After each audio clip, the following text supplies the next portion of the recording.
पाहता लोचनी सुख झाले ओ साजनी रूप पाहता लोचनी सुख झाले ओ साजनी तुहा विठ्ठल बरवा तुहा माधव तुहा माधव बरवा तुहा माधव रूप पाहता लोचनी सुख झाले ओ साजनी रूप पाहता लोचनी सुख झाले ओ साजनी तुहा विठ्ठल बरवा तुहा माधव बरवा तुहा माधव बरवा तुहा माधव बरवा बहुत सुश्रुताची जोडी म्हणून विठ्ठली आवडी बहुत सुश्रुताची जोडी म्हणून विठ्ठली आवडी तुहा विठ्ठल बरवा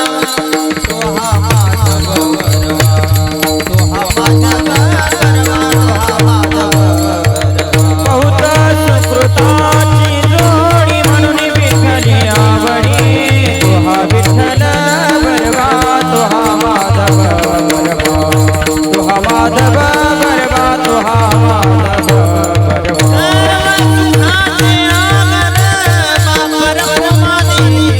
सर्व सुखाचे आगर बाप रखुमा देवीवर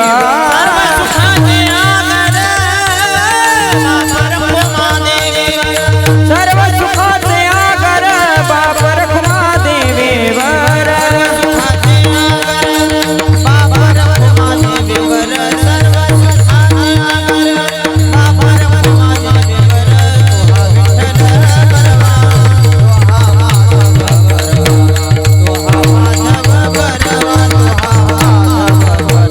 सुखाचे आगर बाप रखुमा देवीवर सर्व सुखाचे आगर बाप रखुमा देवीवर तुहा विठ्ठल बरवा तुहा माधव बरवा तुहा माधव बरवा तुहा माधव बरवा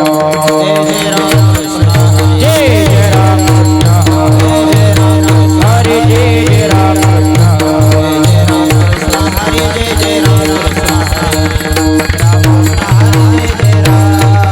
जय राम कृष्ण हरे जय जय राम हरे राम कृष्ण हरे जय जय राम जय राम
दिले आई तेजा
आई देता देवे दिले आई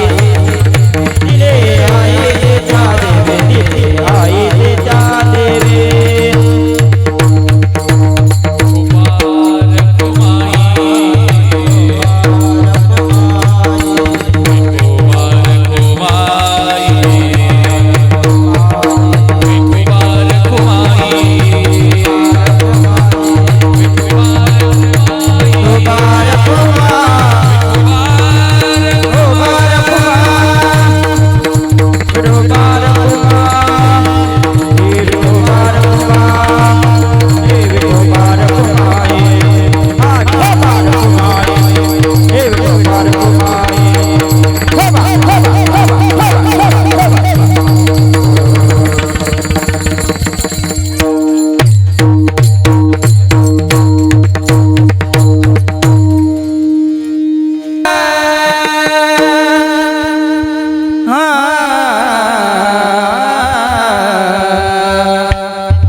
नाही लाग माग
नाही लाग माग नाही लाग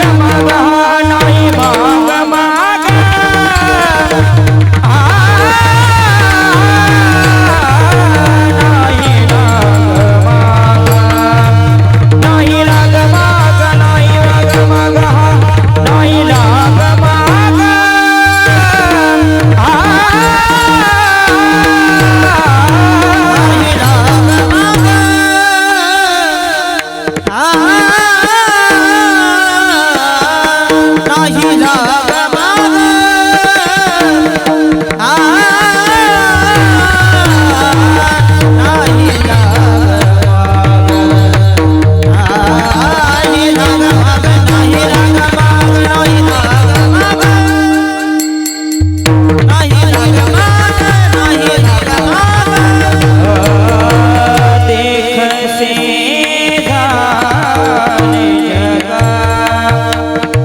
न दे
न देखेसे झाले जग, आता बैसोनिया खावे, दिले ऐते या देवे. निवारिले भय, नाही दुसऱ्याची सोय, आता बैसोनिया खावे, दिले ऐते या देवे.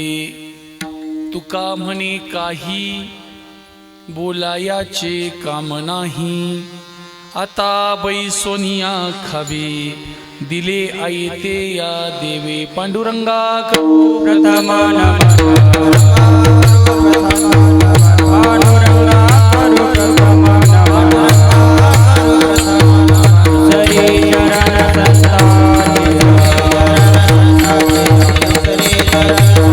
हरी जन पादाने कथेचा विस्तार, पादाने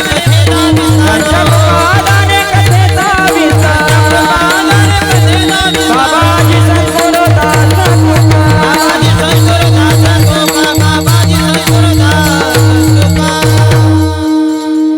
पांडुरंगा करू प्रथम नमन, दुसरे चरणा संतांचिया, त्यांच्या कृपादाने कथेचा विस्तारू. बाबाजी सद्गुरु दास तुका, नमो सद्गुरु तुकया ज्ञान दीपा, नमो सद्गुरु सच्चिदानंद रूपा, नमो सद्गुरु भक्त कल्याण मूर्ती, नमो सद्गुरु भास्करा पूर्ण कीर्ती.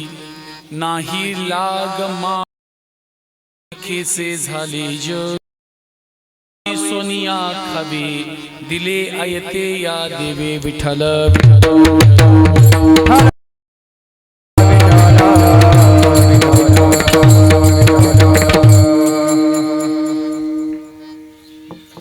आपल्या या श्री क्षेत्र सोनकिरी गावामध्ये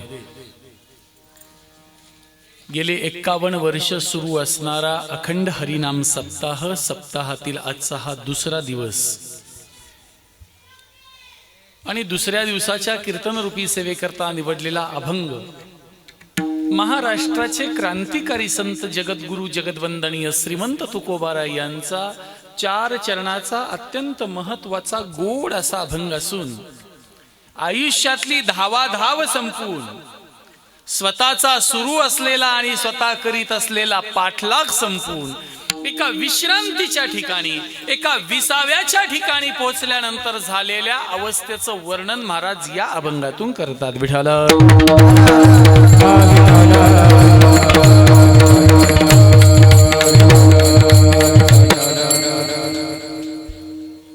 कीर्तनाला सुरुवात करण्यापूर्वी माझी तुम्हाला हात जोडून नम्रतेची विनंती आहे. इकडले बरेच लोक कीर्तनात मध्ये बोलताना दिसत आहेत. एक बोलू नका. दुसरी विनंती अशी आहे, तुम्हा सर्वांचे चेहरे पाहिल्यानंतर मला तुम्हाला एक गुड न्यूज द्यायची इच्छा झाली. खुशखबर एक तुम्हाला देतो, कारण तुमचे सगळ्यांचे चेहरे असे पडलेले आहेत. एक आनंदाची बातमी सांगतो तुम्हाला. ती आनंदाची बातमी अशी आहे, या देशावर जो भरमसाठ कर्जाचा बोजा आहे ना, ते सरकार त्याचं ती फेडणार आहे. तुम्ही टेन्शन घेऊ नका. काय तोंड केले, जणू काय उद्या हप्ताच भरायचा जाऊन बँकेत. विश्वातलं एकमेव आनंदी राहण्याचं ठिकाण कोण असेल, कोणतं असेल, तर ते ज्ञानोबरायांच्या ज्ञानेश्वरीच्या संगतीत आलेल्याचं ठिकाण आहे. आणि या ठिकाणी येऊन नाराजीत बसलेला जीव जगाच्या कुठल्याच पातळीवर सुखी होऊ शकत नाही. म्हणून एक विनंती आहे, पाय दुखत असतील तर पाय वाकडं करा, थोबाड वाकडं करू नका. आनंदात बसा. कीर्तन समजू द्या नाही समजू द्या, तो बुद्धीचा भाग आहे. तुम्ही एकुलत्या एक पोराला पाहायला पाहुणे आल्यानंतर जसं तोंड केलं होतं तसं तासभर करा.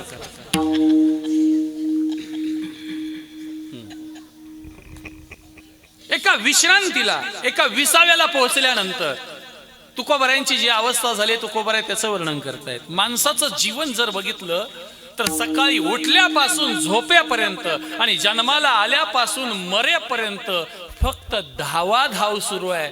कमतरता आहे फक्त विसाव्याची.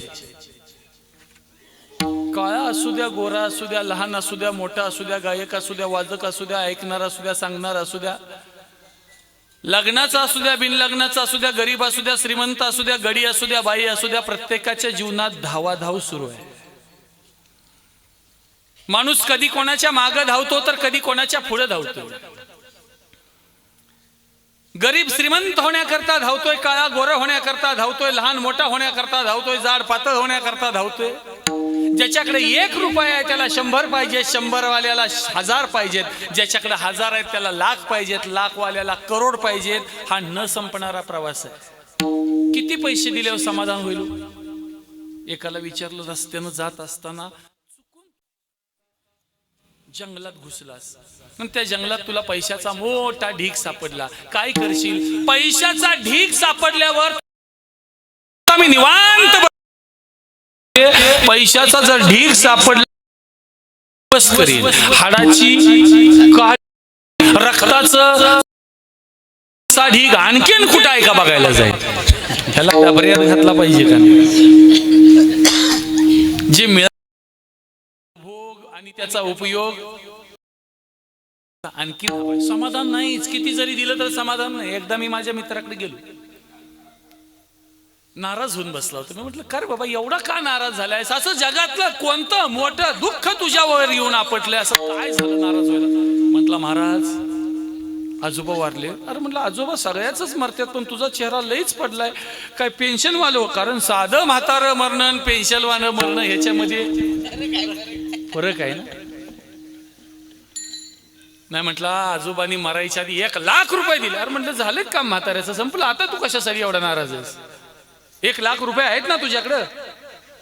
नाही म्हटलं, महाराज त्याच्या मागच्या आठवड्यात माझे मामा वारले, त्यांनी पण मला 1 लाख रुपये दिले. अरे म्हटलं, भाग्यवान आहेस. आजोबा वारले 1 लाख मिळाले, मामा वारले 1 लाख, किती झाले? मग ज्याच्या खिशात 2 लाख आहेत त्याच्या चेहऱ्यावर 2 रुपयाचं तरी समाधान पाहिजे का नाही हो? खिशात 2 लाख असताना चेहऱ्यावर रुपयाचंही समाधान नसेल तर खिशातले 2 लाख ही संपत्ती नाही, विपत्ती आहे समजावं. जोपर्यंत तुमच्या खिशातला 1 रुपया तुम्हाला आनंद देत नाही तोपर्यंत त्याला संपत्ती म्हणायची गडबड करू नका.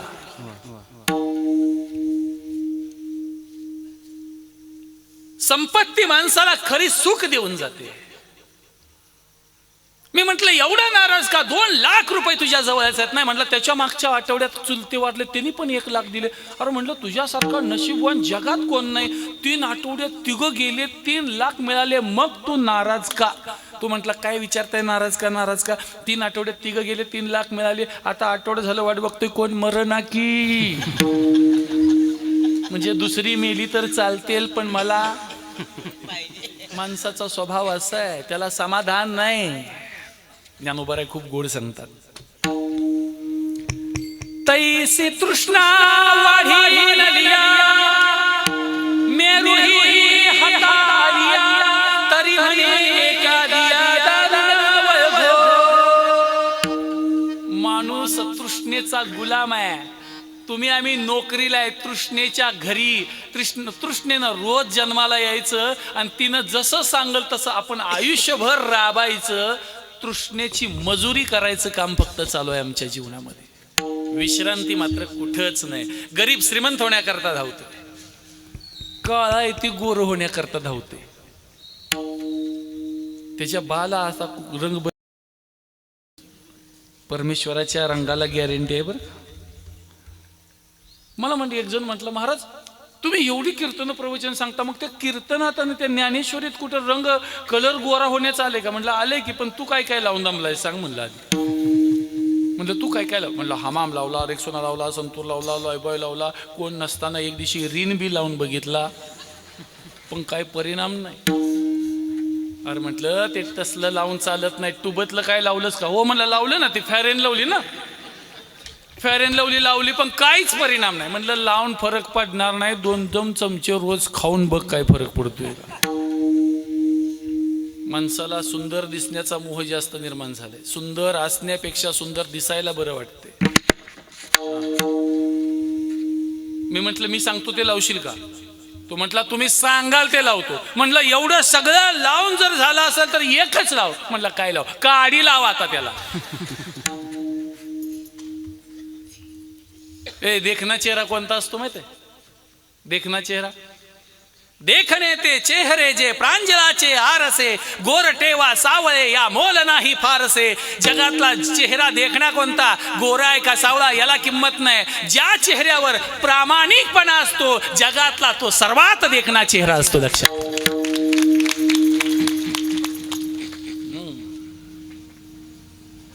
माणसाला देखणं दिसायला खूप आवडतं, तरी यांचं काय नाही हो. ही बिचारी गरीब माणसं आहेत. यांचं बघा, यांचा नटण्याचा आणि सजण्याचा खर्च जर काढला, यांचा नुसता डोळ्याचा खर्च सांगू तुम्हाला. I bro, I liner, eye shadow, mascara, म्हणजे या 2 भुवया आणि पापण्या याचे मधली सुद्धा जागा ह्या रंगवाय. मी तुम्हाला ठामपणाने सांगतो, ह्या सगळ्या पुढल्या जन्मात पेंटरच आहे.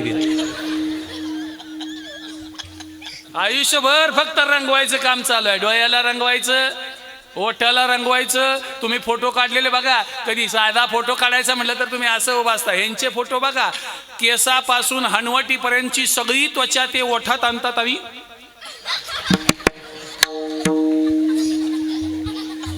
काय म्हणतात हो त्याला? काय म्हणतात हे ओठ बाहेर काढणं? त्याला पाऊट. त्या ताईंनी सांगितलं बघा, पाऊट. काय म्हणायचं? पाऊट. तुम्ही पण एक दिवशी पाऊट काढून बघा की.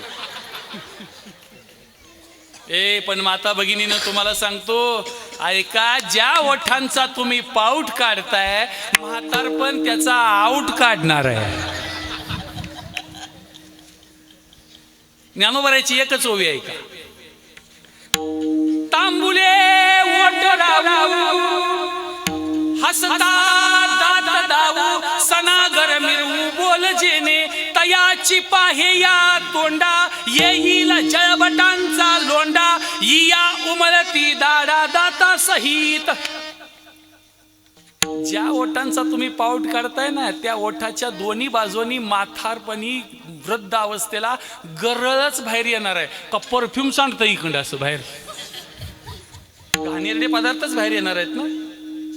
मग ज्या ओठांना रंगवतात ते ओठ देखणे असतात का? नाही नाही. मग जगातले देखणे ओठ कोणते? ज्या ओठावर ज्ञानोबरायचा हरिपाठ रोज येतो ते जगातले देखणे ओठ आहेत. लक्षात ठेवा.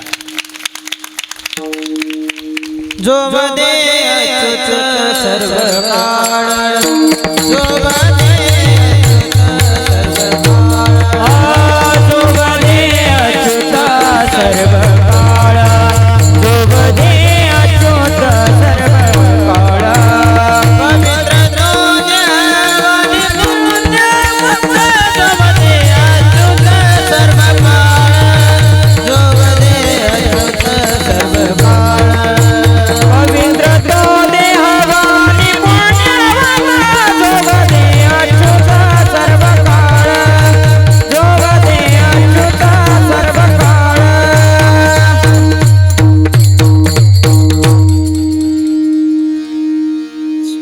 बसा बसा.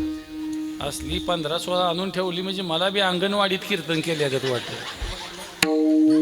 काय झालं? काय अडचण आहे?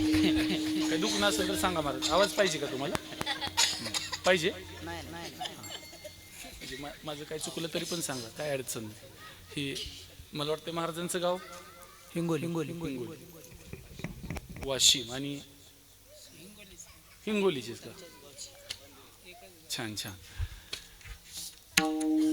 सद्य परिस्थितीला सांगतो, महाराष्ट्रातला एकही चांगला सप्ताह मराठवाड्यातल्या लोकांची शिवाय होऊच शकत नाही. कारण त्यांच्या आईबापांनी संस्कार त्यांना हे दिले, संप्रदायाचे.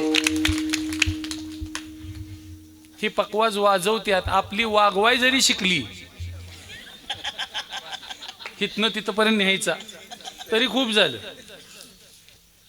कारण आपल्या आईबापाला पोरगा वारकरी संप्रदायात एखादा गायक वादक असावा असं आत न वाटत. फक्त लाता घातल्यावर आम्हाला येऊन सांगते ते पोराला कळत नाही. तुला अक्कल नव्हती म्हणून पोराने हे असं वागले. बी बाद जर लागलं नसतं तर फळ वाईट आली नसती. म्हणून आपल्या लेकरांना चांगले संस्कार द्यायला मायबापानं कधी कमी पडायचं नसतं. ऐका, सांगण्याचा भाव एकच आहे. माणसं सौंदर्याच्या मागं धावतायत, माणसं श्रीमंतीच्या मागं धावतायत, माणसं सामर्थ्याच्या मागं धावतात. आणि एक वाक्य ऐका, माणसं सत्तेच्या मागं धावतायत. सगळे स सांगितलेत बरं का. श्रीमंती, सामर्थ्य, सौंदर्य, सत्ता, लोक याच्या पाठीमागे धावत असतात. माणसाची आयुष्यभर धावाधाव सुरू आहे. वजन कमी करण्याकरता धावणारे आहेत का इथं गावात? सकाळी मॉर्निंग वॉकला जाणारे बघ, त्या जातीवर बारीक लक्ष ठेवा. गेली 8 वर्ष झालं जसंच्या तसं आहे, कमी झालेलं नाही. का कमी झालं नाही माहित आहे का? 8 किलोमीटर चालते, माघारी आल्यावर 7 भाकरी कुस करते, त्याच्या बाला बारीक होईल. एकच वाक्य आहे का? 2 घास कमी खाणं, 2 घास कमी खाणं हा 4 तास केलेला व्यायाम आहे. जेवताना ज्याच्या शुद्धीवर असते ना बुद्धी, त्याला वजन कमी करण्याकरता काहीच करावं लागत नाही. आणि तुमचं कोणाचं झालं नसेल तर मी सांगतो तेवढा उपाय करा. तुमचं वजन वाढलं तर मला विचारा. असं फक्त उभं राहायचं. वजन वाढायचं नसेल तर उपाय एकच, उभं राहायचं आणि ही मान डावीकडं उजवीकडं डावीकडं उजवीकडं अशी हलवत राहायचं. पण कधी तुम्हाला विचारलं कोणी जरा बासंदी देऊ का?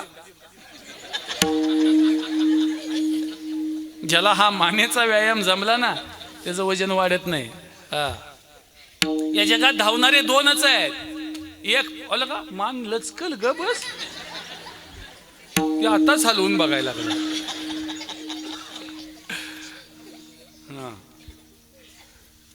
हिसका देऊ नको बाळा, अशी पोरं लगेच अशी हलवा म्हणतो तेव्हा आता सुरुवात केली हलवा.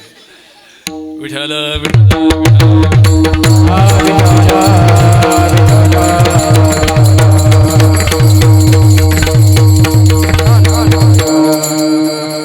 माणूस आयुष्यभर धावतोय, जीवनात आयुष्यभर धावाधाव सुरू आहे. विश्रांती मात्र कुठंच नाही बरं का. तो कधी कोणाच्या मागे धावतोय तर कधी कोणाच्या पुढे धावतोय.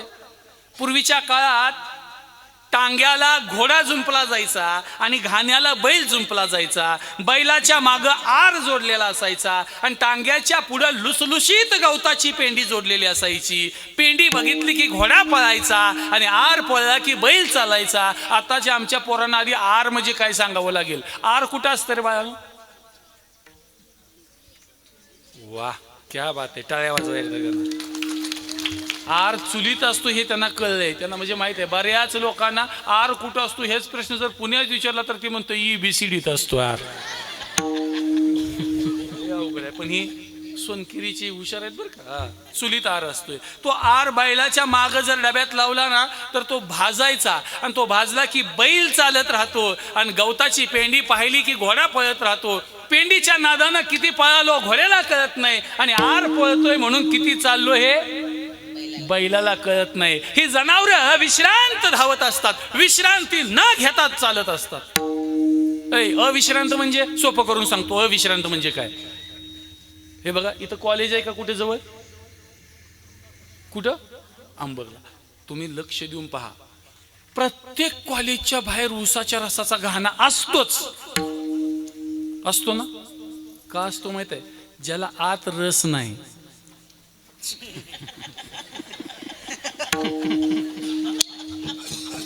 बऱ्याच जणांना कळायला नाही. बजेटच्या बाहेर जायचं. ज्याला शिक्षणात रस नाही त्याला किमान ऊसाचा भेटावा म्हणून प्रत्येक कॉलेजच्या बाहेर ऊसाच्या रसाचा घाणा. आणि एकदा 4 प्राध्यापक तिथं गेले. मूळ मुद्दा विसरायचा नाही. अविश्रांत म्हणजे काय, न थांबता म्हणजे काय. प्राध्यापक गेले. प्राध्यापकांनी पाहिलं की बैलाच्या मानेवरती जू ठेवले, जुवाला घंटी बांधले, बैल जसा फिरल तशी घंटी वाजते. प्राध्यापकांनी विचारलं शेतकऱ्याला, होय हो ती घंटी का बांधले? शेतकरी म्हणला वाजावी म्हणून बांधले. पण का वाजावी?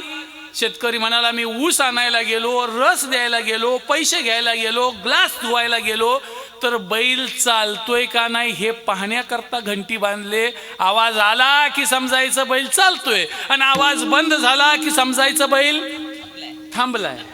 पण प्राध्यापक हुशार. प्राध्यापक म्हणाले समजा तुमचा बैल काम न करताच मान हलवत बसला तर? प्रश्न समजतोय का?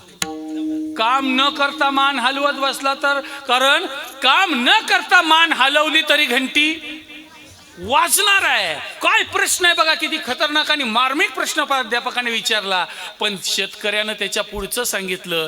तो म्हणाला काम न करता मान हलवत बसायला त्यो बैल आहे, प्राध्यापक नव्ह. कारण बैलासनी कुठं थांबावं हे कळत कुणाला? बऱ्याच बैलासनी अजून कुठं थांबावं हे कळालेलं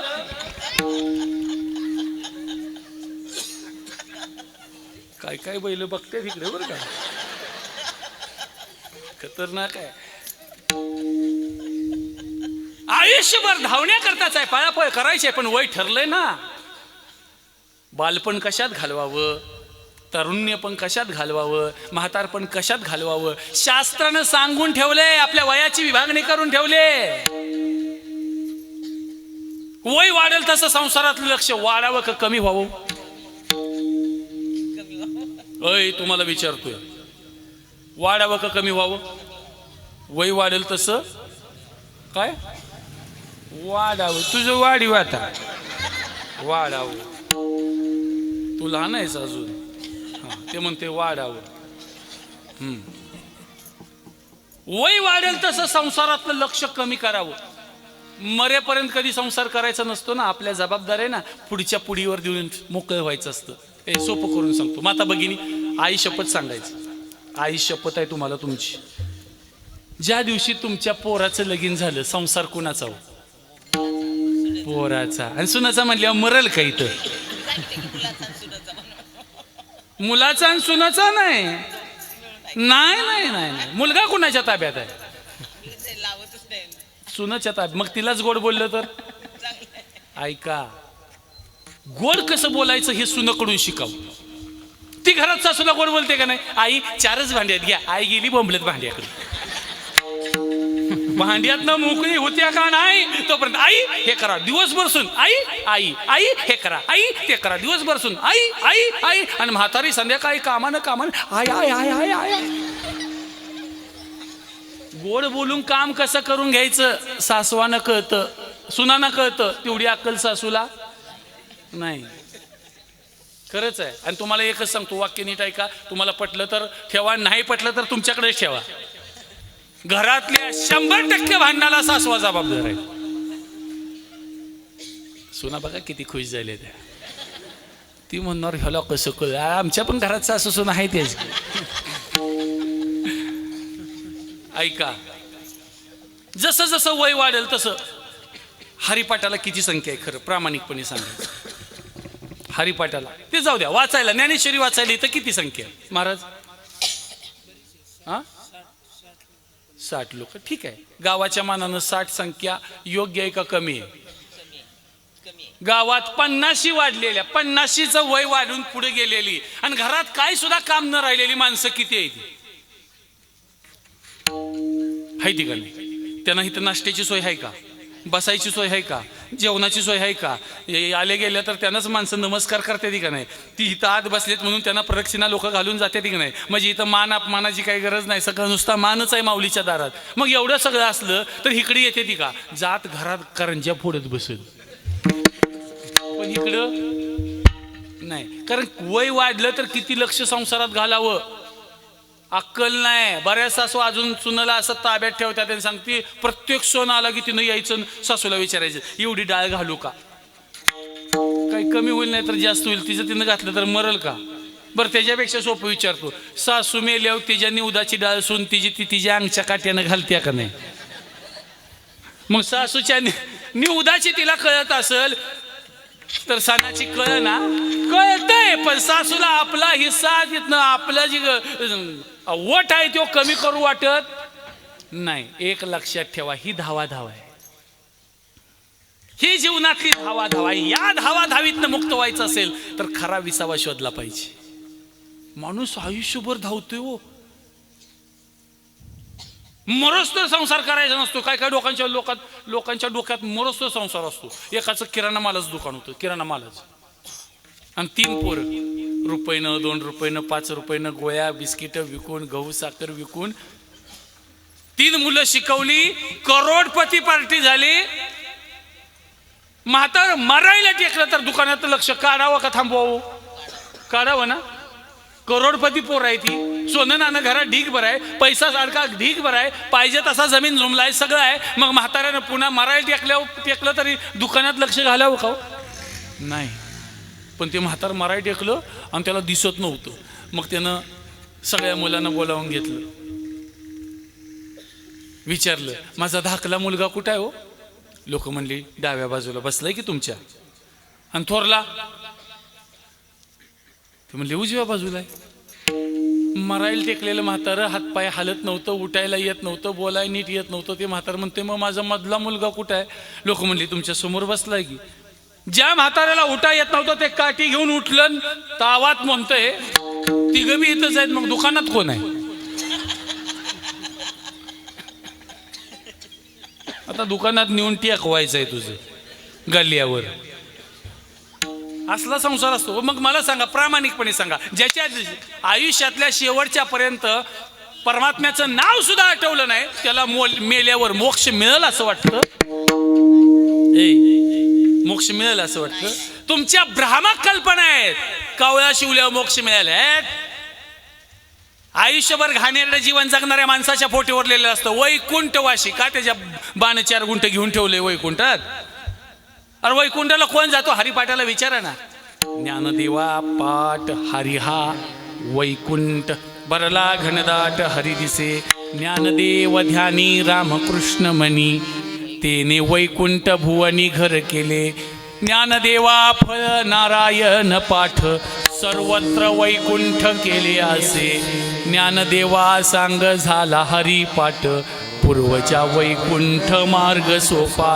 हरिवंश पुराण हरिनाम संकीर्तन हरिविन सौजन्य नेने काही.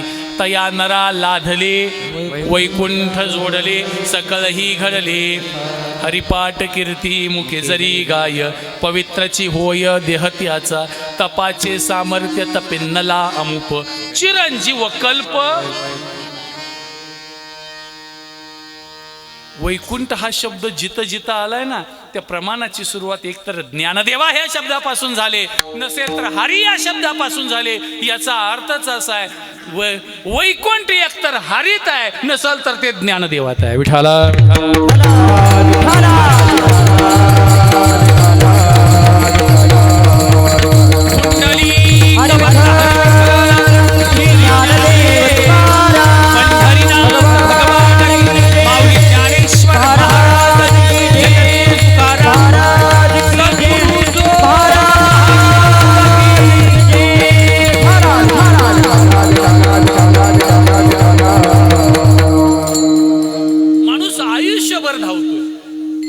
धावायची सुरुवात कधीपासून होते हो? धावायची सुरुवात कधीपासून होते? ज्ञानोबरायची ओवी सांगतो म्हणजे लक्षात येईल. पहिली ये बाळ दशे आई बा हेच पिसे मग स्त्री मासे भुलोन जाय. स्त्री भोगिता ठाव वृद्धाप्यला गे येव मग तोची प्रेम बाव बालकासी आणि. धावायची सुरुवात लहानपणापासून होते. ही लेकरं दिसतात का नाही, त्यांचं सगळ्यात जास्त प्रेम आईवर असते. आई आई आई आई. आणि ती आई बी म्हणते माझ्या पिंट्याला माझ्याशिवाय करमत. थांब जरा तिची पिंटी येऊ दिन मग मला सांग तुझं काय आहे ती. माझ्या पिंट्याला माझ्याशिवाय जमत नाही. आईचं लेकरावर प्रेम असतं आणि लेकराचं आईवर प्रेम असतं लहानपणी. तुम्हाला गंमत बघायची आहे का? ती तोंडाचा रुमाल लावलेला हा काय किती रुमाल मास्क लावलाय का? कोरोना आला इकडे. हा इकडे बघ बाळा, इकडे माझ्या. काय नाव आहे तुझं? आयुष. आयुष मला सांग तू कितवीला आहेस? मोठ्याने सांग की. 5वीला. तुझी घरात सगळ्यात जास्त काळजी कोण घेतं? मम्मी घेते. म्हणजे औषध पाणी द्यायचं असू दे, आजारी पडल्यानंतर शाळेला घालवायचं असू दे, पोटाला घालायचं असू दे, आजारी पडलं नाकात सर्दी झाली तर वडून काढायचं असू दे. इथं बसलेलं एखादं पोरानं सांगा सर्दी झाल्यावर बाण नाकाला हात घातलेला असा कोणाचा भाग्यवान बाप आहे का इथं कोणाचा? कधीच नाही. बाप त्या भानगडीत पडत नाही. नाकातलं असू द्या नाही कुठलं बी असू द्या, ते सगळं आईच्याच वाट्याला दिले. हा, आणि आईचंच प्रेम असतं लेकरावर. खरं सांगतो, आईचं लेकरावर प्रेम असतं. आयुष तुझं सगळ्यात जास्त प्रेम कुणावर आहे?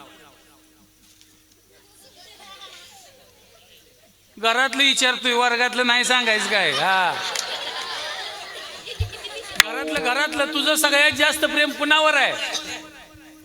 हा, मम्मीवर आहे. छान उत्तर दिलं बरं का. आता आयुष्य एकच प्रश्न राहिलाय. खरं सांग किती दिवस आहे? तुझं मम्मीवरचं प्रेम किती दिवस आहे तेवढंच सांग की. हा कायम ग बस, मी बी तसाच म्हणत होतो. तसं राहत नाही वातावरण. वातावरण बदलते. खरं सांगा, तुम्ही आई येत आहे, खरं सांगा तुमच्या लेकरावरचं, तुमचं लेकराचं प्रेम तुमच्यावरचं कमी कधीपासून झालं? हा कधीपासून? लगीन झाल्या. मग लग्नात मळवट जरा बारका भरला असता तर अडकला असतं का? पण एवढा मळवट मोठा भरलाय, माहित आहे त्या दिवसापासून योगडी आपल्या ताब्यात राहणार नाही. आणि खरंय सांगतो तुम्हाला, पोरांचं आईवरचं प्रेम लक्ष राहत नाही. ज्ञानोबारायांनी वर्णन केले, पहिली बाळ दशे, आई बा हेच पिसे, आणि एकदा भटजीने हातात हात दिला मग स्त्री मासे बुलून जाय, मग त्याला आईच्या हातचं बरं लागत नाही. आईनं बघा, प्रत्येक दिवाळीला आंघोळ कोणी घातली? तुम्ही आईनं घातली. ओवाळलं कोणी? आईनं. औक्षण कोणी केलं? आईनं. लाडू करंज्या कोणी घातल्या? आईनं. लगीन झाल्या झाल्या पहिली दिवाळी आली आणि आई उठणं घेऊन लावाय गेली. हे म्हणतंय, आई तू लावू नको, तुझा हात खर मोड लागतो. या ह्याला इटकारानं चोळल्यावर कळेल की मऊ काय असते. एकच ओवी आहे का ज्ञानोबाराची? ना तरी बाळको देशे मातेचे स्नेह जैसे, वसंतीची या स्पर्शे मऊ मलिया निळू. याचा अर्थ असा आहे, दरदरून घाम सुटलेला असावा आणि अशा परिस्थितीत मलयागिरी पर्वतातून वाऱ्याची गार झुळूक यावी. अंगाला स्पर्श करून गेल्यानंतर जेवढा गारवा असतो ना, मलयागिरी पर्वतातून आलेल्या गार वाऱ्याचा स्पर्श जेवढा मृदू असतो, त्याच्या 1000 पट गारवा कोणाकडे असेल तर तो फक्त आईच्या स्पर्शात आहे. पण असा आईचा स्पर्श एक दिवस नको वाटतो. मग पहिल्यांदा आईच्या मागे धावते, पुन्हा कोणाच्या मागे धावते? आयुष लाजला बघा. हा मागची कशी आहे, हसते होईल काय? बारी 3ची नाही ना. हा ती माग पाय पसू लय भारी बसलायस बाळा. इकडे बघ, घरात दूध आहे का नाही? एक दुर्भाग्य काय वाटतं माहितीये का, पोरं लागली वाळायला ना आया लागल्यात फुटायला. आज फुटते त्या का उद्या फुटते त्या. बघा काय त्या पोरांच्याकडे बघू वाटते का काय आहे का? पाक दूध डेअरीला आणि खरूज पोराच्या टिरीला. आणि ती आई पुस्तक अख्ख्या गावात दाखवत्या. 11,000 पेटी चुलीत घालून तुझं बिल पोराच्या तोंडावर कळा आहे का? ए आईची सगळ्यात मोठी श्रीमंती काय? आपलं पोरग मनानं बुद्धीनं शरीरानं निकोप असणं ही आईची सगळ्यात मोठी संपत्ती आहे, लक्षात ठेवा. ती काम करायचं, लक्षात ठेवा. दूध पहिल्यांदा पोरांना द्या, पिऊ दे त्यांना मस्त पैकी. पिऊ. तुमच्यापैकी लोणी कुणी खाल्लंय का? असं लोणी तू खाल्लंयस का? जरा कळा बघून तरी उत्तर दे की रे. तू लोणी खाल्लंय? अंगावर नुसतं लोणी ते ह्याच्यातलं दिसतंय. कशातलं माहित आहे का? बटर मधलं मध्ये असते ना, ते कोंबडी आलं ती लोणी खाल्लं असेल. असं दही असते, ते हलवायचं किंवा मिक्सर लावायचं, त्यातनं असा गोळा बाजूला निघतो. ती लोणी तो बघितलेस का? नाही बघितलं. मग तू कुठलं खाल्लेस? अहो लोणी आता ते ताक असं हलवा. रवी हा प्रकार घरात राहिलाच नाही. राहिलंय का घरात? हा या इतक्या हुशार आहेत बघा. जेवाय बसलं की आपल्या ताटात अशी वडून घेते शाय अशी, आणि पोराचं ताट आलं की फुकत्या का थुकत्या काय कळत नाही बरं का. लय अवघड आहे. हा चला ऐका, आयुष्यभर फक्त धावा धावे सुरू आहे. पहिल्यांदा आईच्या मागे धावते, पुन्हा बायकोच्या मागे धावते. बायकोचं नवऱ्याचं प्रेम तर कायम टिकतं का? टिकतं का? नवरा बायकोचं प्रेम कायमचं टिकत नाही. असू दे की काय झालं? हा नाही, ते खरं आहे. त्यांचा अनुभव सांगतात. तुमचा काय अनुभव आहे? तुमचं जर टिकलं असलं तर बरं झालं. कुठल्या गावचं माहेर आहे सांगा, त्या गावची एखादी पोरगी हुडकून काढू.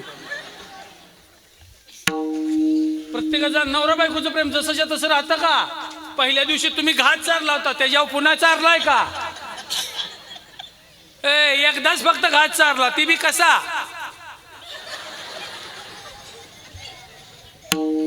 फोटोला महत्व, घासाला महत्व नाही. इकडे नाकात गेला तर चालतोय, पण पोच चुकली नाही पाहिजे, लय खतरनाक असतो. त्याच्यानंतर कोणी घास चारलाय का? नाही. पहिल्यांदा प्रेम असतं. पहिल्यांदा किती प्रेम असतं? आमचे यांनी नाकात नाही, यांनी 4-5 वर्ष जाऊ द्या की यांनी जातात आणि हेनी येतात. कोण? हेनी. आणि 15 वर्षात यानी बी नाही हेनी बी नाही, आमचा हेव. लय वाईट परिस्थिती असते. ए प्रेम वाढत गेलं का कमी झालं? कमी झालं. म्हणजेच पहिल्यांदा बायकोच्या मागे धावते, पुन्हा पहिल्यांदा आईच्या मागे धावते, पुन्हा बायकोच्या मागे धावते. त्यानंतर ज्या दिवशी बायकोचा जीवनातला स्पर्श सुख द्यायचा कमी होतो, त्या दिवशी ज्ञानोबराय म्हणतात स्त्री भोगिता थावो वृद्धाप्यला गे येवो. मग तोच प्रेम भावो बालकाशानी. मग पोराच्या मागे लागते, माझा पिंट्या, माझा बाबला, माझं सोनं, माझं पिल्लू. पूर्वी पिल्लूवर का पोरासनी म्हणायची नाही, वाक्य कळ. पिल्लू कुणाला म्हणायचं? पोरासनी. आता पिल्लू कुणाला म्हणतील सांगता येत नाही. मी पुण्याला कीर्तनाला गेलो बरं का एकदा, आणि मित्र भेटला. म्हटलं महाराज घरी चाय घ्यायला चला. गेलो घरी, म्हटलं पिल्लू पाणी आण. मी म्हटलं ह्याची मुलगी असेल. आणि ती जेव्हा म्हशीचं पिल्लू आत ना आलं,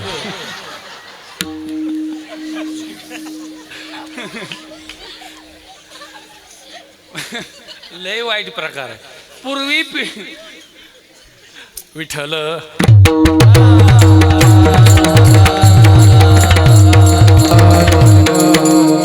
आयुष्यभर माणसं धावाधाव सुरू आहेत, विश्रांती मात्र कुठं नाही. आता वाक्य नीट ऐका. कोणाच्या तरी माग धावणं याला माग म्हणायचं, आणि कोणाच्या तरी पुढं धावणं याला लाग म्हणायचं बरं का. हा, आपल्या माग कोणीतरी धावणं याला लाग म्हणायचं.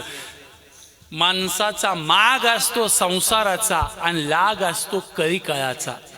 पाठी लागा काळ लागला या लागे, मी माझे वावगे करीत असे. लाग कळी काळाचा आहे आणि माग संसाराचा आहे. पण तुकोबाराय सांगतात मी मात्र विश्रांतीच्या ठिकाणी पोहोचलोय, म्हणून मला मागही नाही आणि मला लागही नाही. अभंगाचं पहिलं.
कोणाच्या तरी माग आणि कोणाच्या तरी पुढं. ती धावाधाव माझ्या जीवनामध्ये नाही. माझ्या जीवनामध्ये 2 गोष्टी नाहीत, एक माग नाही आणि दुसरा लाग नाही. पुन्हा ऐका, कोणाच्या तरी माग धावणं याला माग म्हणतात आणि आपल्या माग कोणीतरी धावणं याला लाग म्हणतात. तुकोबरायांच्या जीवनामध्ये मागही नाही आणि लागही नाही. लागही तुकोबरायांनी तोडलाय आणि मागही तोडलाय. तोडियले लाग माग दोन्ही तोडियले लाग. बोलो अबोलनी मरोनिया जिने हसोनी नसने जनी आम्हा. भोगी त्याग झाला संगीच असंग. तोडियले लाग माग दोन्ही. लाग तोडला आणि माग तोडला. लाग कशाचा तोडला?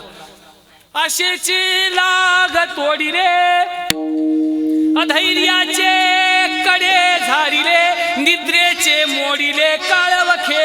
आशेचा लाग तोडला म्हणतात तुकोबार. ऐका, माणसाची जीवन म्हणजे तिघांची शर्यत आहे. बोलू नका, ती बोलते, तिला बोलू दे. येऊ दे, येऊ दे, ये पुढे ये, ये गुळ खाऊन जरा ये, बस इथं जा. कथेत लेकरू आणि युद्धात शिंगरू बसत नाही. हा आता मागाच्या मी सांगतोय तेव्हा काय नाही ना, आता लगेच बघा बोलायला लागलं. चल असू द्या. विठ्ठल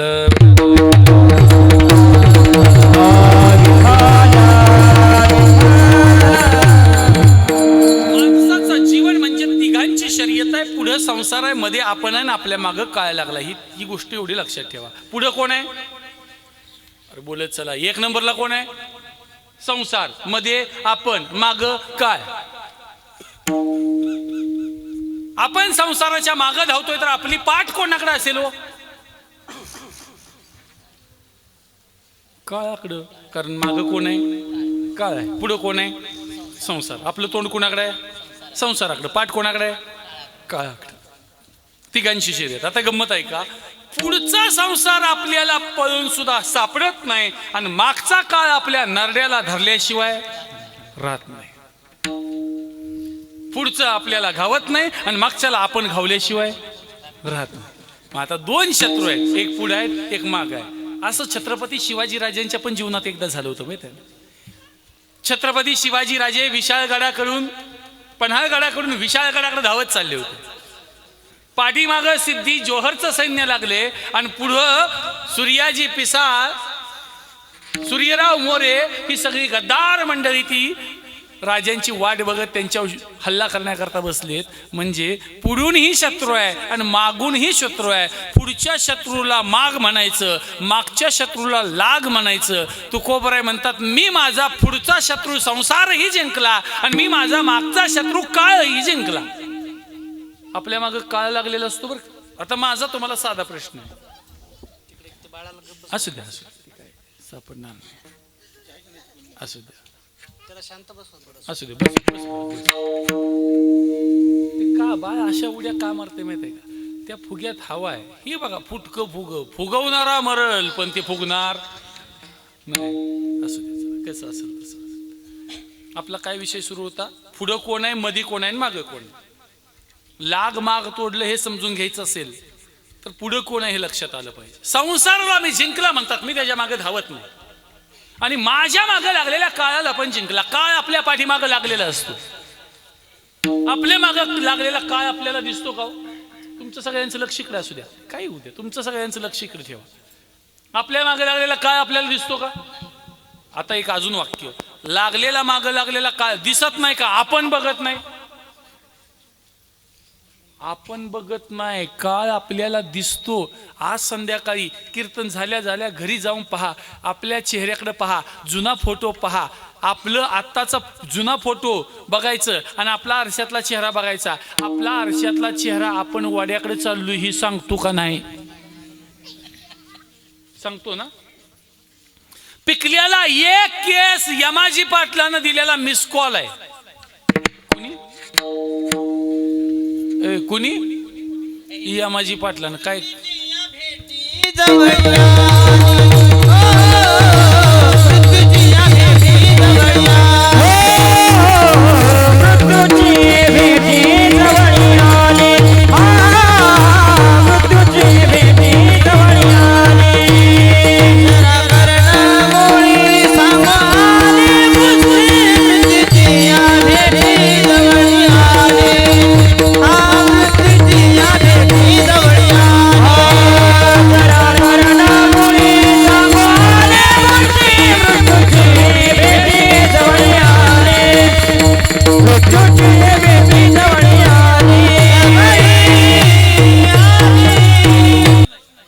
घराच काळ करून संसारातच काळ करते. असू द्या आजी, असू द्या, कोणतरी उठा की आता, ते नाही ऐकणार आता. हा ते बघा, ते बघा. नादच करायचं. हा नुसतं हसू नका, रडत जावा मध्ये आधी आधी. हा कारण तिचा दोष नाही, तिचा काहीच दोष नाही. ही जत्रा शहाणी असती तर तिकडे बघत बसली असती. त्यांचं लक्ष आता विचलित झाले, आता ते फक्त पोरगीकडेच लक्ष देतात. विठ्ठल विठ्ठल हरी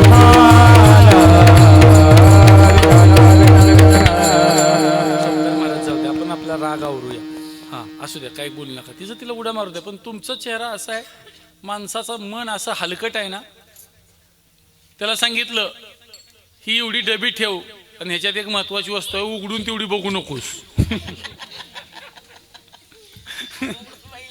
तर ते फक्त कधी एकदा उघडेल आणि कधी एकदा बघल. हा असं त्याला झालेलं असते. हा 11 वाजता ये बरं का माघारी. हा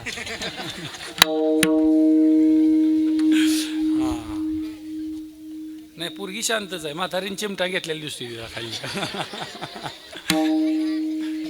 कीर्तन लवकर संपवायचं असलं की नाही, मांडीव ठेवलेले असते नाही, सगळ्यांनी संघ एकदा चिंकूर घेतलं की सगळा सुरूच होतोय कालवा. ऐका, देवानं केस का पिकवला? मृत्यूची आठवण व्हावी आणि आपल्या आयुष्याचं गांभीर्य कळावं म्हणून केस पिकवला. पण ही माणसं केस पिकलेले केस आयुष्यात अंगावर आलेलं प्रत्येक चिन्ह कशाचं ना कशाचं लक्ष नाही. दात देवानं का पाडलेत माहितीये का? आता या नाजूक आतड्यांना वयानुसार कठीण गोष्टी पचत नाहीत. कठीण कळतंय ना?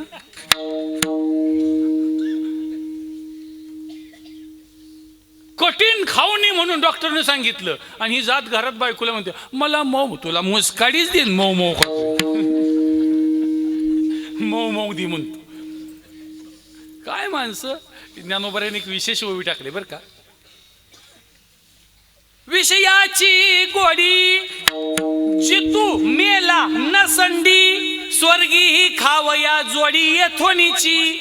मराठी ऐकलं तरी माणसाला विषयाची गोडी संपत नाही. मरुटे काले शरीर काया बांधू गेले घर, काया बांधू गेले घर, काया बांधू गेले घर. शरीर काय बांधू गेले घर, काय बांधू गेले घर, काय बांधू गेले घर, काया बांधू गेले घर, काया बांधू गेले घर. अतिशय सुंदर प्रमाण दिलं. मरू टेकले शरीर आणि काय बांधू गेले घर. मराठी टेकलेलं म्हातार पाया काढताना घराचं तिथं उभा असते आणि ते जीशी बोलायला म्हणतोय मर्क बाजूला काढ. आणि तूच मर्क आहेस, त्याचं काय, तू काय जिवंत राहायला आलंयस? ए माणूस काय मर्क आहे ना? तुम्हाला एकच सांगतो, या सोनकीर मधला एक ना एक माणूस कीर्तनाला आल्याला मरणार आहे. तुम्ही म्हणणार असलं सांगायला आलाय शी, कीर्तनाला आली नाही ती घरात झोपले त्यांचं काहीच नाही आणि कीर्तनाला आलेली मरणार आहे.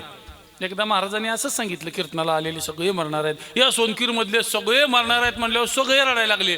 आणि एक म्हातारी मोठ्या मोठ्याने हसायची. महाराजांनी विचारलं आजी तुम्ही का हसता? अहो महाराज मी वांगीची आहे. सोनकीरची मरणार आहे आणि वांगीची राहणार आहे. त्यासाठी ज्ञानोबाऱ्यांनी ती गाव कुठलं आहे ते पण सांगितलं, कुठल्या गावची. देहाची या गावा आलिया, जन्म मृत्यूची या सोहलिया, ना म्हणू नये धनंजया जया परी. हे उदू असतू पैसे अखंडित होत जात असे, हे जन्म मरण तैसे अनिवार्य जगी. मरावं लागणार म्हणून मरणाची काय लक्षणं माणसाच्या शरीरावर साप पाठवलेत. ती पाठवलेली लक्षणं बघून माणसानं सावध व्हावं. हा सावध व्हावं, सावध. आज कितीही सुंदर डोळे असले ना, ते भविष्यात कसे होणार आहेत ज्ञानोबारायांनी याच्यासारखं गोड वर्णन कुठंच केलं नाही. ज्ञानोबाराय म्हणतात आज तुमचे सुंदर देखणे डोळे कमळाच्या फुलाची स्पर्धा करत असतील, पण भविष्यात हे पिकलेल्या पडवळ्यासारखे होतील. पद्मदळेशी साळे भांडतात हे डोळे, ते होतील पडवळे पिकली जायची. ज्ञानोबरायांचा 13वा अध्याय नक्की छानपणे निवांत बसून एकदा वाचा. काय शरीराची अवस्था होते त्यातला एक विशेष श्लोक आहे ज्याच्यात सगळं खूप छान वर्णन आहे. सगळा अध्याय ज्ञानेश्वरीच अगदी श्रेष्ठ आहे, पण माणसानं हे वाचत गेलं पाहिजे. जीवनाचं सार कळाल्याशिवाय राहत नाही. ऐका, माणसाच्या माग काळ लागलाय पण तो माणसाला काळ पाहवत नाही. माग लागलेला काळ ही जिंकायचा आणि पुढचा संसारही जिंकायचा, असं एकच काम करावं लागेल. जिकडे तोंड आहे तिकडे पाठ करावी लागेल आणि जिकडे पाठ आहे तिकडे तोंड करावी लागेल. आणि एकदा तोंड फिरवली तर पाठ कोणाकडे होईल? आहे ना, सुधीत आहे ना. आपण तिघांची शर्यत सांगितली. पुढे संसार आहे, माग काळ आहे, मध्ये आपण आहे. संसाराच्या मागे आपण धावतोय, आपल्या मागे काळ धावतोय. आपण जर तोंड फिरवलं तर आपली पाठ कोणाकडे होईल? संसाराकडे. मग ज्यांनी संसाराकडे पाठ केली त्यांनी संसार जिंकला. संसार तिही केला पाठ मोरा, नाही द्रव्यदारा जया चित्ती. ज्यांनी संसारातली आसक्ती काढून टाकली ना त्यांनी संसार जिंकला. कर्मातला फक्त मी आणि माझं या दोन गोष्टी काढून टाकल्या ती कर्म पूजा होऊन जातं. ज्ञानेश्वरी सांगते, स्वकर्म कसुमांची वीरा, पूजा केली होय अपारा तोषा लागी.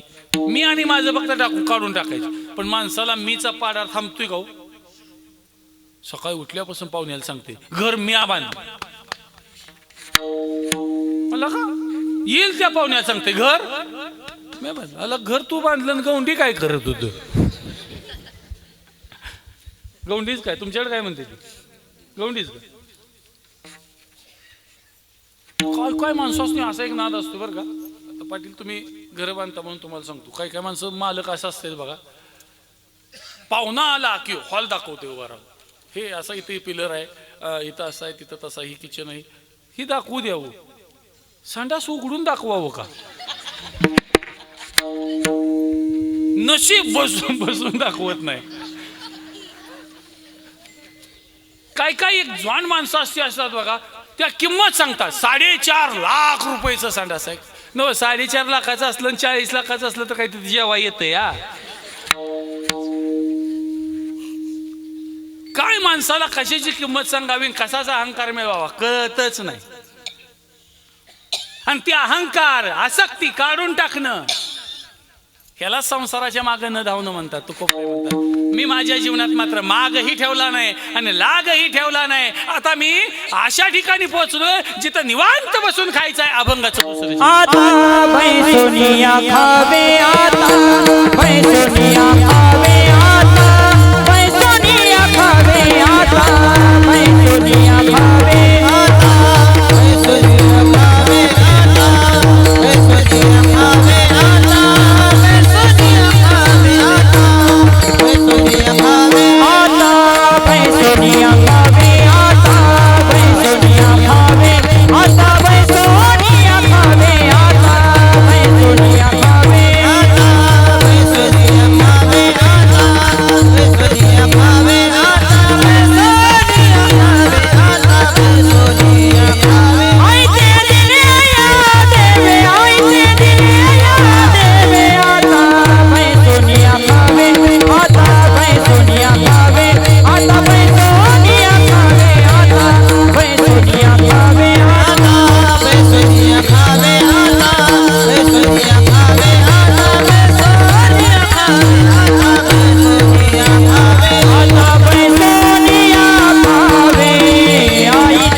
कारण मी विश्रांतीच्या ठिकाणी पोहोचलोय. आता मला धावावं लागत नाही. आता मी कोणाच्या मागं धावत नाही आणि आता माझ्या कोणी मागं धावत नाही. आता मी निवांत बसून खायच्या ठिकाणी पोहोचलोय, 20व्या ठिकाणी पोहोचलोय. आता वाक्य नीट ऐका. 20व्या ठिकाणी पोहोचण्याकरता 20वा माहीत असायला पाहिजे. आपण आयुष्यभर धावतोय पण विसावा आहे का हो? अय, ह्या सगळ्या धावपळीत सोनकिऱ्यामध्ये विसावा असतोय का? तुम्हा सगळ्यांना विचारतोय, सोनकिऱ्यात विसावा असतो का? चोपदारांनी सांगितलं बघा, त्यासनी तसं विचारून ए ठीक येऊ ते ती का मधी? हा, तर असं विचारलं की बरोबर सांगते तुला. कुठं? तिथं माग जाऊन येऊया का बघू? ऐका, विश्रांती मात्र कुठेच नाही. तुकोबऱ्यांचं साधू संतांनी खूप छान सांगितले, विश्रांती नाही कुठे रात्रंदिवस पाठी लागती ओ ओ ओ लागला पाहिजे ना. पाठी लागती ओढाळ. विश्रांती विसावा कुठला आपल्याला माहितच नाही. आपल्याला विसावा का माहित नाही माहिती आहे का? खरी विसाव्याची ठिकाणच आपल्याला माहित नाही. म्हणून मी तुम्हाला आता विसाव्याची काही ठिकाण सांगतो बरं का. पाठ करून ठेवायची, मी विचारणार आहे मागपर्यंत, सगळ्यांचा आवाज आला पाहिजे. पहिलं विसाव्याचं लक्षात ठेवा. पहिलं विसाव्याचं ठिकाण लक्षात ठेवा. तुका म्हणे धावा आहे पंढरी विसावा, आहे पंढरी विसावा, आहे पंढरी विसावा, म्हणे धावा आहे पंढरी विसावा, आहे पंढरी विसावा, आहे पंढरी विसावा.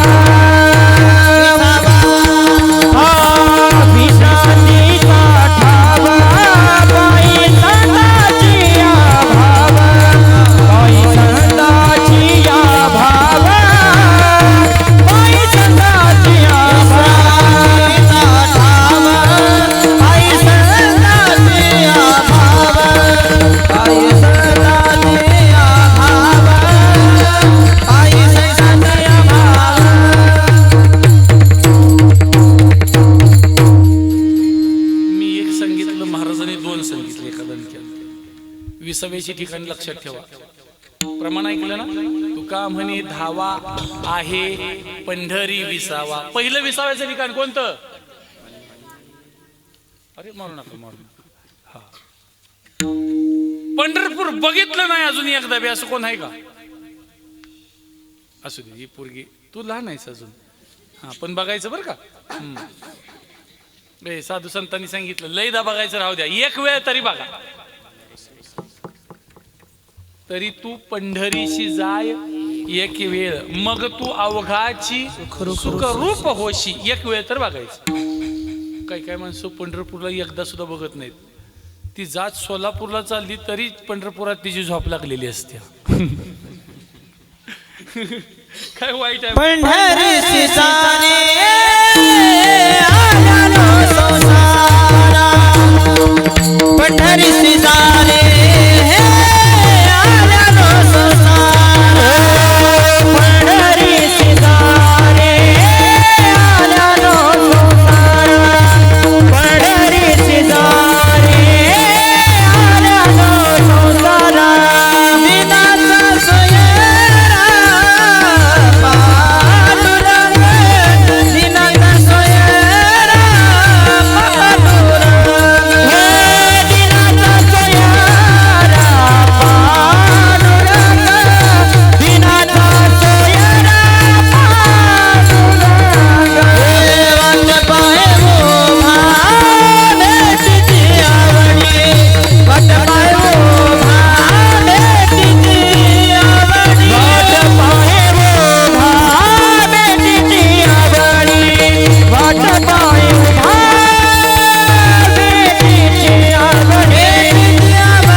गायक आणि वादक यांच्याकरता टाळ्या वाजव. कीर्तनासाठी जे पोषक वातावरण असतंय त्याच्यामध्ये सगळ्यात मोठं योगदान गायक वादकांचं आहे.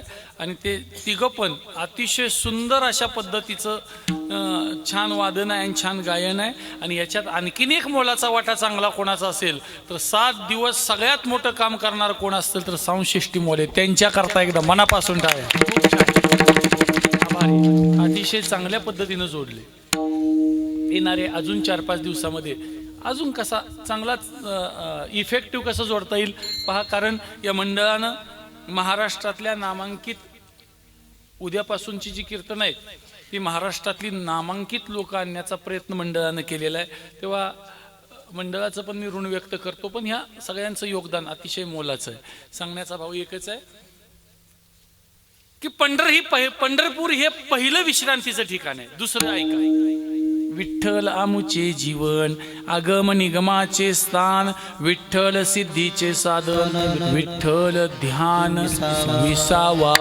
विठ्ठल हे विसावा आहे, पहिलं ठिकाण विसाव्याचं. हा, मग माझा तुम्हाला प्रश्न आहे, इकडं सोनकिऱ्यातली काय माणसं पंढरपूरला आस्ती सोडायला जातात का? हा, जातात. काही लोक जातात बघा पंढरपूरला. मग पंढरपूरला आपलं आपण जाऊन यावं का मेल्या आस्ती सोडाव्यात? ज्यानं आयुष्यात पंढरपूर बघितलंय, वारी केली, त्याच्या आस्ती पंढरपूरला नाही सोडल्या तरी काय अडचण नाही. आणि ज्यांनी पंढरपूरची वारी केली नाही तिची वाड्याला टाका, पंढरपुरात नको. त्या चंद्रभागा मातेला अपवित्र करण्यासाठी कशाला त्यांना आलाय का तिकडं चंद्रभागेत? काय काय माणसं बघा, आयुष्यभर टोपी नाही, बुक्का नाही, काय नाही, आणि मेल्यावर असं टिकून बसवलेले असतात. आणि त्याला ती बुक्का असा उठून दिसतो ना, पहिल्यांदा लावलेला असतो.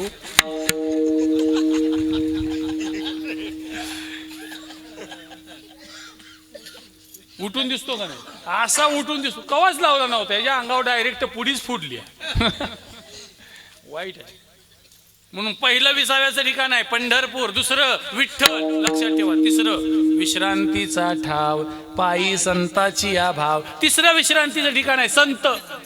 किती सांगितले बाळांनो? पहिलं पंढरपूर, दुसरं विठ्ठल, तिसरं संत. आता ऐका, आता मी एक प्रमाण सांगतोय, त्यातलं विश्रांतीचं ठिकाण कोणतं आलंय ते सांगायचं तुम्ही. भीमा तिरी एक वसविले नगर, त्याचे नाव पंढरपूर रे. तेथील मोकाशी 4 भुजा त्याशी, बायला 16,000 रे. नाचत जाऊ त्याच्या गावाला खेरिया, सुख देईल विसावा रे. पंढरपूर पण हे आले आणि तो विसावा देईल म्हणून विठ्ठल पण आले. ही दोन्ही विसाव्याची ठिकाणे या प्रमाणात आलेत बरं का. हा, छान, हुशार मुलं आहेत. ऐका, आता अजून एक विश्रांतीचं ठिकाण सांगतो, बघूया तुम्ही कोण सांगताय विश्रांतीचं ठिकाण कोणतं आहे. हा, विश्रांती पावलो सांभाळा उत्तरी, वाढली अंतरी प्रेम सो. जरा अवघड वाटते, श्लोक सांगतो. श्लोकाक्षर द्राक्ष लता, मांडव झाली आहे गीता, संसार पतश्रांता विसंवावया. एक विसाव्याचं ठिकाण येत आले, कोण सांगते? ती नुसत्या पंक्ती उठवणारी जत्रा आहे. अरे गीतेचं प्रमाण सांगितलं ना याच्यात. श्लोकाक्षर द्राक्ष लता, मांडवक झाली आहे गीता, संसार पतश्रांता विसंवावया. व्यासाने गीतेचा मांडव तयार केला, ज्ञानोबरायाने हिरवागार ज्ञानेश्वरीचा वेल त्याच्यावर चढवला, आणि त्या गीतेच्या आणि ज्ञानेश्वरीच्या विश्रांतीला जो गेला, आयुष्यातला खरा विसावा त्याला प्राप्त झाला. विठ्ठल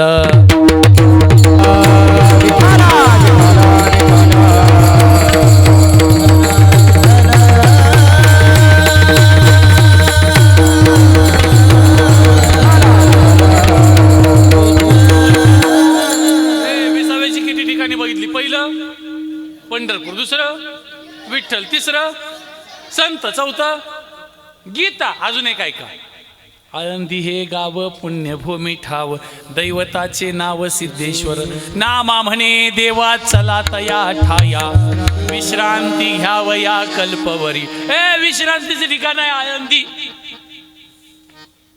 कोणतं? आळंदी.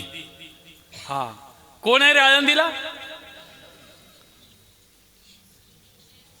ज्ञानोबा आहेत. कोणतं म्हटलं ज्ञानोबरायांची समाधी? समाधी विमाधी काही नाही, ज्ञानोबा आहेत माझी तिथं. समाधी ज्ञानोबा याच्यामध्ये फरक आहे. स्वतः ज्ञानोबा आहे तिथं आळंदीला, त्यांच्या दर्शनाला जाणं हे विश्रांतीचं ठिकाण आहे. म्हणून आळंदी विसावा आहे, पंढरपूर विसावा आहे, संत विसावा आहे, देव विसावा आहे. गीता विसावा आहे, ज्ञानेश्वरी विसावा आहे. अजून एक विसावा सांगतो. हा विठ्ठल विसावा आहे. स्मरता निवृत्ती पावलो विश्रांती, संसाराची शांती झाली माझ्या. स्मरता ज्ञान देवा पावलो विसावा, अंतरीचा हेवा विसरलो. सुखाचे निधान तू माझा सोपान, विश्रांतीचे स्थान मुक्ताबाई. म्हणून एखादा अनक्यात जर 7 विसाव्याची ठिकाणं जर पाठ करून टाकायची असली तर एकदा टाळी वाजून म्हणा, निवृत्ती ज्ञान देव सोपान मुक्ताबाई. एकनाथ नामदेव तुका.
पाठ झाली का? पहिलं पंढर, दुसरं विठ्ठल, तिसरं संत, चौथं आळंदी, पाचवं गीता, अजून देव. बरोबर. या लेकरांच्या करता एकदा मनापासून टाळ्या वाजवा. कीर्तनात तुमच्या सगळ्यापेक्षा जास्त लक्ष आहे का नाही? मग पोरं वाईट आहेत का आया वाईट आहेत? ज्ञानोबा ही विषय. हा, स्मरता निवृत्ती पावलो विश्रांती, ज्ञानेश्वर निवृत्ती सोपान मुक्ताबाई ही विश्रांतीचे ठिकाण आहेत. किती वेळ आहेस बाळा तू? हा, पुढल्या वर्षी 5वीत जायचं बरं का. हुशार आहेस तू, लगेच 4थीत वेळ घालवू नको. ऐका, विश्रांतीच्या ठिकाणी पोहोचल्यानंतर तू खबर आहे, हे संत विसावा असतात. घरात विसावा मिळेल का? आई शपथ सांगा, घरातली विसावा देतात का कामाला लावतात? हा, लावतात का नाही? सासवानो खरं सांगा, तुम्ही वडीनं एवढा संसार वडत संसाराचा गारा इथपर्यंत आणला. आता तुम्ही कुठे बसून खायचा दिवस आले, तर तुमच्या सुनाला तुम्ही बसून खाल्लेलं बरं वाटतं का? किमान बसून लसून तरी सोलून द्यावा असं वाटतंय का नाही? म्हणजे तुम्ही बसून खाल्लेलं तो कुणाला सुद्धा सोसत लय अवघड. पण सगळ्या चुका तुमच्याच आहे बरं का. या बायकांना समजून घेत नाहीत म्हणून सगळं वाटोळं झालं. सून पण बाईचा आणि सासू पण बाईचा. एक बाई दुसऱ्या बाईला समजून घेते का? आणि एका शाळेत जर 2 मास्तरनी असल्या, शाळा उभी हाली होते ती. आडवी नाही, कशी उभी. लय अवघड आहे. एक बाई दुसऱ्या बाईला समजून घेऊ शकत नाही. मला बघायचं आहे का उदाहरण? ह्यांचा स्वभाव तुम्हाला सांगतो. ह्यांचा माता भगिनीनो खरं सांगा, तुम्ही तुमच्या लेकीला तर हातावरच्या फोड्यासारखं जपता का नाही? हो का नाही? पटकन सांगा. तर हातावरच्या फोड्यासारखं लहानापासून मोठं होईपर्यंत तिला जपायचं. आणि एक दिवस लग्न झाल्यानंतर ती जाताना तुमच्या डोळ्यात टचकन पाणी येतं का नाही? तिची आठवणी येतात का नाही? ती नांदायला जरी गेली तर तिने एक तरी फोन करावा असं वाटतं का नाही? हे मोठ्या आवाजात सांगा, वाटतंय ना? मग तुमच्या लेकीनं तुम्हाला फोन करावा का नाही? करावा. तुमच्या लेकीनं तुम्हाला फोन करावा. आणि सुननं तिच्या आईला केल्यावर अंगात येते. तिला आई नाही, मिली आहे तिची आई. म्हणजे लेकीनं फोन हिला करावा, पण हिच्या सुननं तिच्या आईला करू म्हणून तरी लसूण सोलून सुनातून देते आम्ही. तरी त्याला कळत नाही. त्याला काय नाही कळत. तुमचा हात दाखवा मला बरं का पुन्हा जाताना. कळणारी सून कुठल्या जन्मात येणार आहे वाट्याला मी सांगतो तुम्हाला. लय अवघड परिस्थिती आहे. ऐका, विसावा नाहीच, विश्रांती नाहीच. कारण आम्ही विसाव्याच्या ठिकाणी जातच नाही. विसाव्या कुठे आहे माहिती आहे का? जाऊ देवाची गावा, जाऊ देवाची गावा, जाऊ देवाची गावा,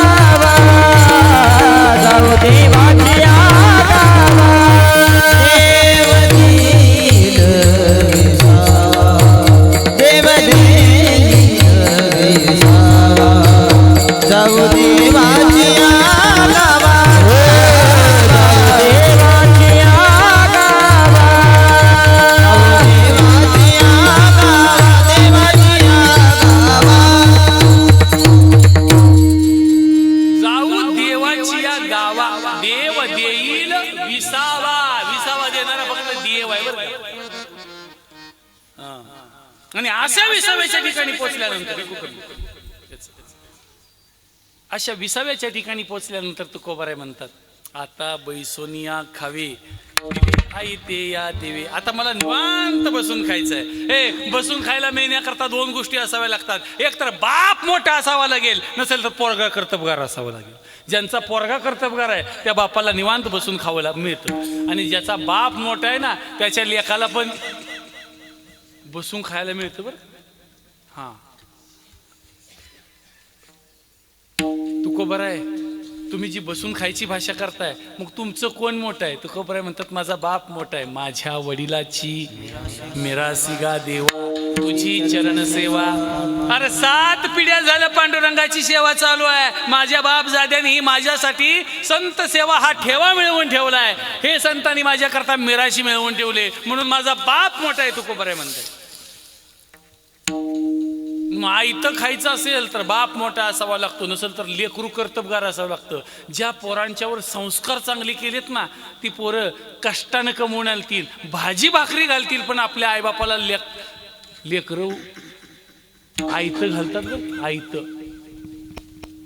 पण त्याच्याकरता लेकरांच्यावर संस्कार असणं गरजेचं आहे. म्हणून तुकोबाराय म्हणतात, माझा बाप मोठा आहे, मग आता मी निवांत बसून खाणार आहे. आता बाई सोनिया खावे दिले आयते या देवे, हातानं टाळी मुखानं नाम. सर्वांनी कुणीही टाळी न वाजवता मुखानं नाम न घेता राहायचं नाही. सर्वांनी हातानं टाळी. बसा सर्वांनी एकदा ताल बसा.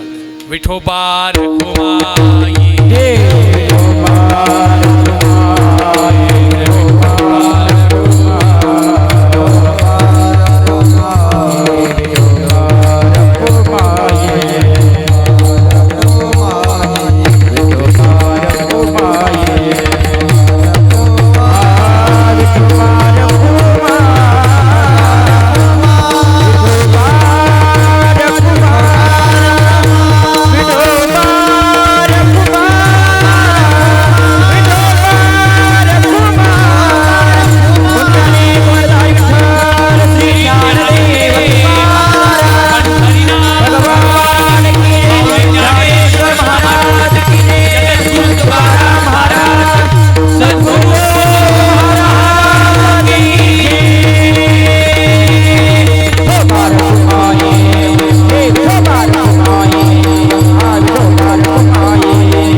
महाराजांच्या मृदंगाचार्य महाराजांच्या संस्थेत आहेत. सर्व विद्यार्थ्यांच्या करता एकदा मनापासून टाळे. छान. संत शिरोमणी नामदेव महाराज वारकरी शिक्षण संस्था नरसी नामदेव, म्हणजे हिंगोली जिल्हा, जिथं नामदेवरायांचं जे मूळ गाव आहे तिथं. छान. बाळांनो, तुम्ही इथं येणं म्हणजे आमच्यासाठी नामदेव महाराज या गावात आल्यासारखं आहे. छान. नामदेव महाराजांचं स्थान हे इतकं आढळ आहे. वाक्य नीट ऐका. ज्ञानोबारायांचं पहिलं चरित्र लिहिणारे कोण असतील तर नामदेवराय. आदी प्रकरण, तीर्थावली प्रकरण, समाधी प्रकरण याच्या माध्यमातून ज्ञानोबाराय जगापुढे आणण्याचं काम नामदेवरायांनी केलं.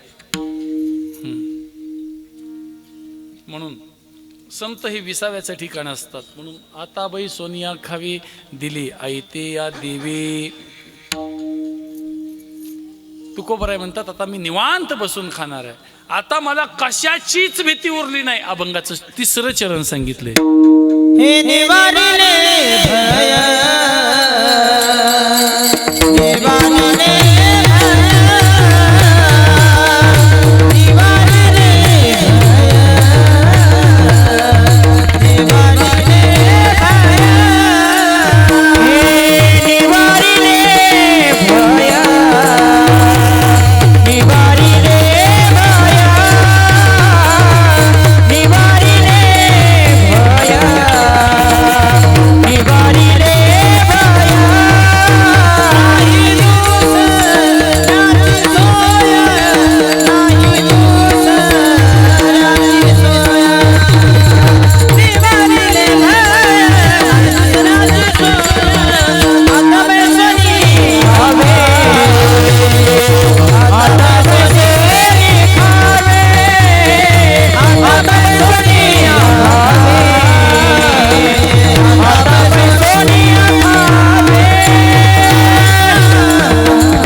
आता भीती उरली नाही, आता माझ्या जीवनात भय कशाचंही राहिलं नाही. माझा तुम्हाला प्रश्न आहे, माणसालाच्या जीवनात सगळ्यात जास्त भीती कशाची असते हो? माणसाला मरणाची भीती लई असते. हे बघा, डॉल्बीच्या आवाजानं काय धडकत नाही खालीवर, पण ॲम्ब्युलन्सचा आवाज आला तर जीव खालीवर होते. कारण मेलेल्या माणसाची आठवण सुद्धा माणसं काढत नाहीत. कुणी आपल्या सासूचा कवठी शोकेसमध्ये आणून लावल्या का? लय वडीनं संसार केलता म्हणून लावल्या का? नाही. मेलेल्या माणसाची वस्तूच घरात ठेवत नाहीत. इकडे कसं आहे, एखाद्या म्हातारीनं मरायच्या आधी जर गादी वापरलेली असते, ती गादी कुठे टाकतात? वड्याला. गादी वड्याला, पांघरायचं वड्याला, साडी वड्याला, चोळी वड्याला, कानातलं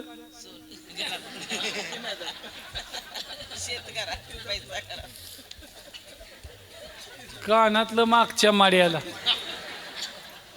अहो, म्हातारी मरायच्या आज सुनानी वाटण्या करून टाकल्या. गळ्यातलं मला, कानातलं तुला, आणि ही जात गळ्यातली तुळशीची माळ वाटून मागत्या का?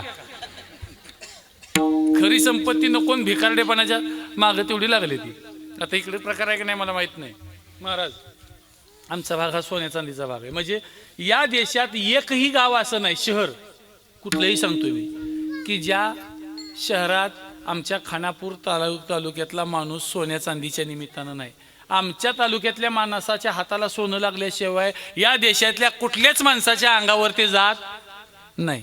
एक बंगाली माणूस जो घडवतो, आणि जो आमच्या परिसरातला, इकडे पण दुकानदार काय असतील, जो ते आटवायचं, गाळायचं, त्याचं लगड बनवायची हे काम करत असतात. बघा, किती बी सोनं कमवणारा माणूस असतो, मेल्यावर ना किती घालते तोंडात. म्हणते का किलोभर कमवलंय, तोळाभर जाऊ द्या. 1.5 लाख रुपये तोळा आहे. तोळा म्हणजे नगभर सुद्धा टाकते ती काढून, नगभर उगीच दिसायला. तरी सुद्धा ती राख आता माणसं स्मशानभूमीत ठेवणार, घेऊन जाते. ती कोण? चोरटी घेऊन जाते, माहित आहे ना. आता माझा तुम्हाला प्रश्न आहे, नखभर सोन्यासाठी राख नेते ती चोरटी आहे ती, आणि ज्यानं गळ्यातलं 10 तोळा काढून घेतले ती कोण आहे ती? अव, सगळ्यात मोठं चोर घरात आहे. तर तुकोबराय म्हणतात, आईशी या चोराचा कैसा हा विश्वास. अरे चोर घरात आहे हे ज्यानं ओळखलं नाही, वैराग्याची उत्पत्ती तिथं आहे. वैराग्य दवडीता पाठीला घे, घरात चोर आहेत हे कळाल्यावर. माणसाच्या जीवनातलं भयाची कारण काय आहेत? रोगाचं भय भोगवानाला असतं. भोगे रोग भयम, कुले च्युती भयम, वित्ते नृपालाद भयम, माने दैन्य भयम, गुणे रिपु भयम, काये कृतांतात भयम. कसं बी आडवं तिडवं खाणाऱ्याला रोगाचं भय. ज्याचा आहार साधा सरळ सोपा आहे, जे चटणी भाकरी भाजी भाकरी खाऊन जगते, त्याला रोगाला भ्यायचं काही काम आहे का? नाही. म्हणून रोग हे भोगात नाही येत असतात. जेवढं चांगलं चांगलं खायला बरं वाटतंय ना तेवढं लवकर मरते. म्हणून तुकोबाराय म्हणतात मला भ्यायची गरज नाही. त्याची अनेक कारणं आहेत, त्यातली 2-4 कारणं सांगतो बरं का. ऐका. आम्ही जरी आस झालो टाकोनी उदास, आता मरणाचे हरी पुढे कोण भय धरी. आता भयाचं कारणच नाही. हरियाला हाता मग कैची भय चिंता, ज्याची खरी सेवा त्याच्या भय काय जीवा.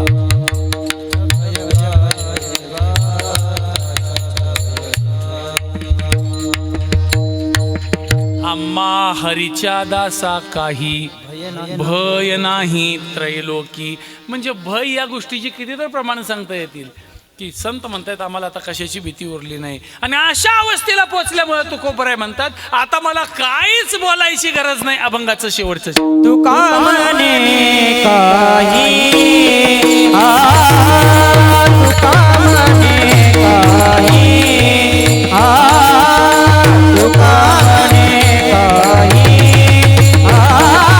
तुका म्हणे काही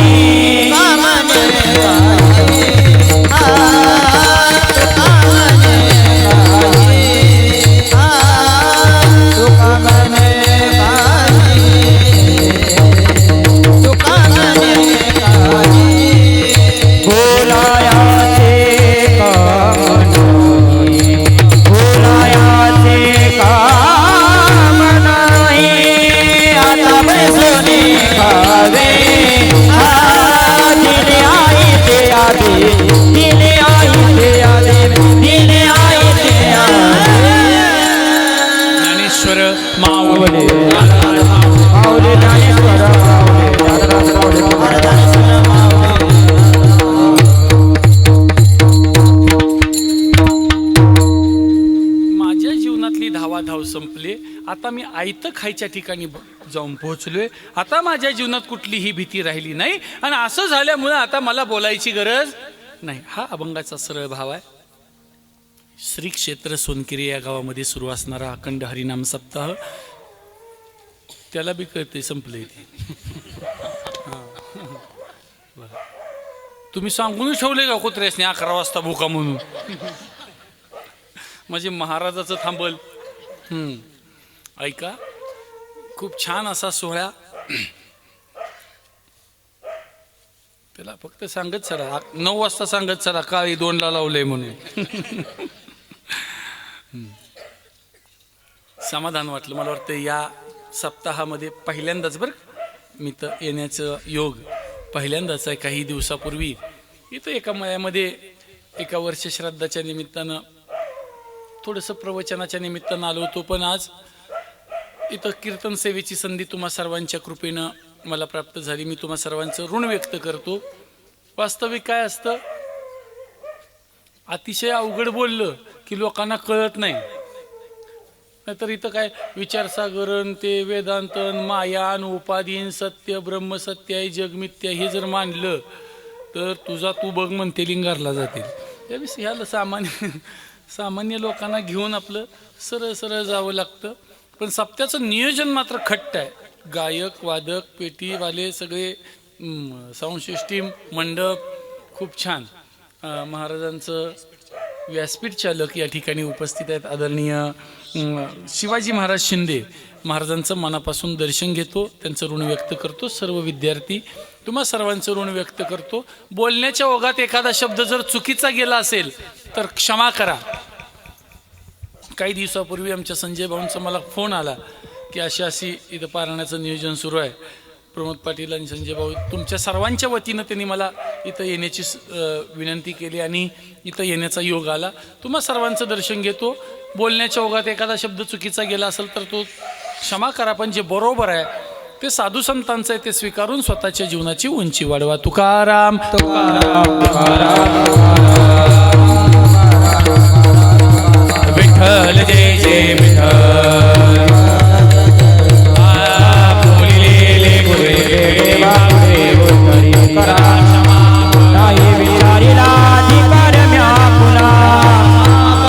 तुका मन ज्ञानेश्वरा राखा पाया पैकी